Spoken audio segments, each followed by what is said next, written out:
Hi everybody, and welcome back to part 8, the final edition of the Airfix 1/48 scale Supermarine Spitfire Mark XII. So the kit is finally done. Before I give my thoughts on the kit, what I thought of it and everything else, I want to say again, thanks to Jeffrey Strong for sending the kit my way. If you don't remember from the beginning, it was a kit that I won on a giveaway he had for 100 subscribers on his channel. And I'm going to put a link below so you can check out his channel if you want. It's Smokey Mountain Modeler, and he does a lot of really cool stuff on there, so check it out. So with that, let's talk about the kit. So in building the kit, couple things. First, this is my first Spitfire and only my second Airfix kit. It's a newer kit, I believe it's 2007, and I have to say that I really enjoyed the kit. It was a fun kit, went together really well, didn't have any fit issues or anything like that, and you know, not much to say, went together like it should. The only thing some people might find odd about Airfix kits is their plastic is kind of soft, but you know, it's not really that big a deal. Knowing that going in, I took it easy on the cement. I used my Tamiya Extra Thin as opposed to my Tamiya Extra Thin Quickset. I used just the regular extra thin a bit more than normal because the quick setting is a little bit hotter. Like if you're gluing two pieces together and you squish them, you could deform them and you could like squeeze out too much plastic because it'll melt it a little more aggressively. But you know, nothing that anybody can't handle. It's not really that big a deal. It's just a lot of people bring up the fact that it has softer plastic, which is true, but you know, I don't know.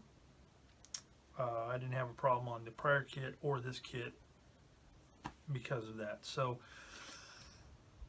other than that, everything went great. I used Tamiya paints for all the airbrushing.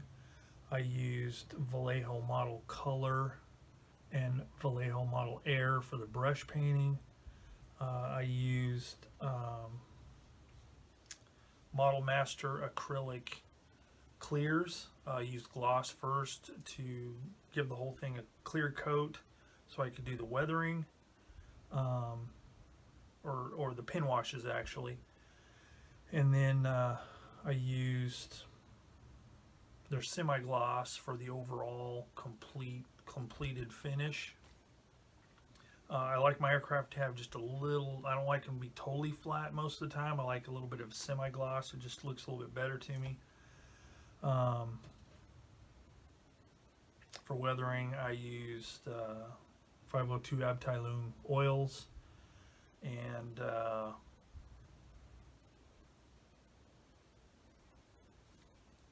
that's pretty much it. So anyway, if you've been following along, you'll know all the stuff I've done through it and everything. So if you ever have a chance to get this kit, I would suggest getting it. It's a good kit and it was a lot of fun to build. So let's flip the camera around, take a look, and see what we've got. All right, this is just going to be a cursory look at it because I've got a slideshow to show at the end, especially because of my camera angle, but this is it, and I really like the way it turned out. Fun kit, I really dug it. Pretty satisfied with the paint and the weathering. I could have possibly gone a little heavier on the weathering on the top, especially on the wing walks. I may do that in the future, but I may not. But turned out pretty good. Now, one of the things I found particularly fun was doing all this, because looking at photos of these things, they are pretty grubby on the bottom. There's a shot of one banking away from whoever's taking the photo from another aircraft, and it's probably even filthier than this. It's just really, really dirty. But it was a lot of fun. Now, one thing I will note is the decals worked pretty well, and they sat down on the surface really good. It worked. They worked fine. And one thing that did happen that was kind of weird was when I used my Walther Solvaset decal setting solution. I've never had this happen before, but it kind of pulled the blue ink off of the underlying white ink right there, which is kind of weird. But, you know, no big deal.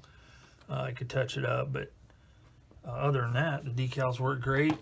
None of them tore. They're reasonably strong, so you can slide them around if you have to, and